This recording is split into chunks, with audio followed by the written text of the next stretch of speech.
The last we discussed was the ODI team of the year. Today we will discuss the T20I team of the year on Fantasy Akada presents Best of 2021 powered by Fasten Up.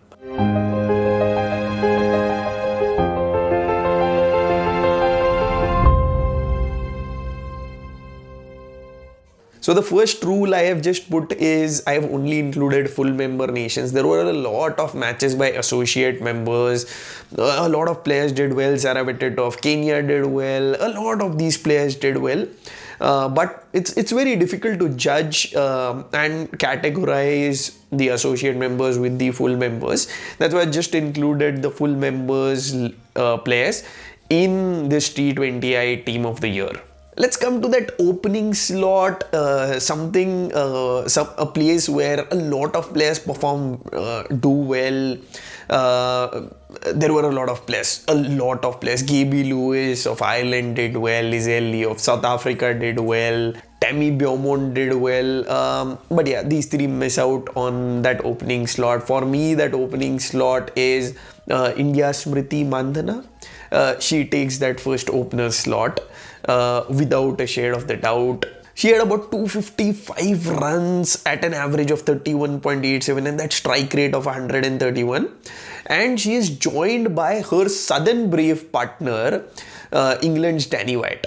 Again, a sort of similar average around 31 and a half, similar strike rate 133, 252 runs in 9 matches. So very similar scorecards for both of them. So yeah, these two will be opening and they had opened recently for Southern Brave. At number 3, I will have another opener. Yeah, so she generally opens for Australia. Beth Mooney is my number 3. Meg Lannon didn't do well. Harmanpreet Kaur was injured for most part of the year. Jemimah Rodrigues just came into place later in the year. So I don't have a confirmed number 3. I'm just pushing Beth Mooney down that number 3. She bats at 5 in the ODIs. I'm sure she will be comfortable at number 3 position. So Beth Mooney is my number 3. So now for that 4, 5, 6, 7 slot, I am going with Natalie Silver.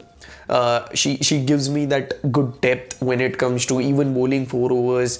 Has been in one of the greatest forms in the last 2 years. 153. Not so great with the bat, but if you see in 9 games she's taken 10 wickets, so that's very much important. And she can open the bowling, she can close the bowling, so gives me that varied options there. So number 4 is Natalie Silver. Number 5, I don't think so. There is a lot of doubt there. You see, there are a lot of players who have done well, but there are a lot of players who have come back to the T20 format, owned it. A player which was like just thrown out of that system in the T20Is. Laura Woolward has just come back into her game, was always a great ODI player, but in T20 she struggled. The last 2 years have been magnificent for her. She takes that number 5 slot. We've seen what she does at that position, and I would want her to continue doing that heading into a 50-over World Cup as well. So now for that wicket keepers position, I don't think so. There is a lot of doubt.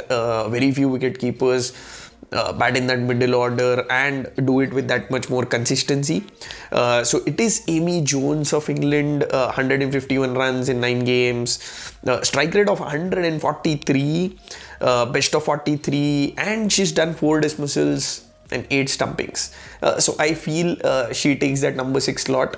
A lot of people, Amy Jones fans, will be happy. She didn't make that ODI team, but she makes that T20I team.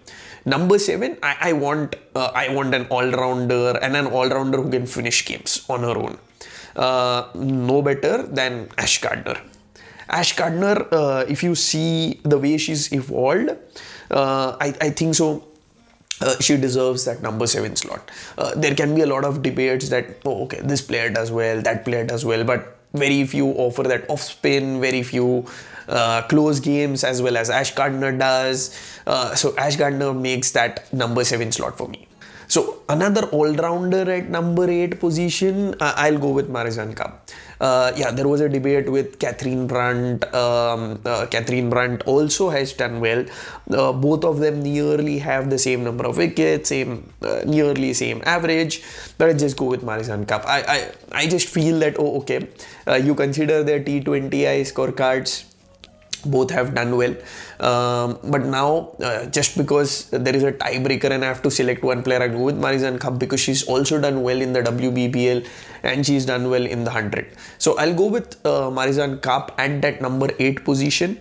Number 9, no debate here. So she makes that ODI team, she makes that T20I team, and I think so she'll make this for another 10 years. Sophie Ecclestone. Like, she comes from a country wherein already spin bowling is not the greatest thing. She's bowled in England, she's bowled in New Zealand, still taken wicket. Sophie Ecclestone is my number 9. And the two other bowlers, one, there is no debate at all. It's Shabnim Ismail, 6 matches and 11 wickets. Like, this has been the year of Shabnim Ismail with the in the ODIs, now in the T20. Shabnim Ismail is the first bowler on that list. And the number 11, there was a debate between Sarah Glenn and Rajeshwari Gaikwad. Glenn has taken 11 wickets in 9 games. Gaikwad has taken 9 in 6 games. Was injured during the England series, so didn't play that series. Came back, played the South Africa series, came back, played the Australia series. Has taken now 9 wickets, better average than Glenn. Economy has been better, so I'll just go with Gaikwad as my second spinner. I know it's like Gaikwad and Ecclestone both operating together, but I think so both have done well. So it won't be great to ignore either of them. The other players that we considered were Lee Kasparek, Leopold was considered, but this is my 11. So now for the captaincy position, when it came to ODIs, there were already 3 captains, so one of them had to be made the captain. But herein, so there is no first captain here in this 11 who captains their national side. When it comes to ODIs, there were 3 captains already. 2 vice captains are there. So there is Sivar, there is Mandhana. I'll just go with Mandhana to lead this team because she's led India this particular year when Harmanpreet was injured. Sivar unfortunately was not able to do. She's still the deputy for Knight. So I'll go with Mandhana to lead this team. And of course, the wicket-keeping position is of Amy Jones. So I will see you again. There is a lot of things we are doing for the World Cup. But this is it from Fantasy Akhada Presents Best of 2021 T20I Team of the Year, powered by Fasten Up. You tweet, comment, share your teams. And let's see if that matches mine or you have some better options.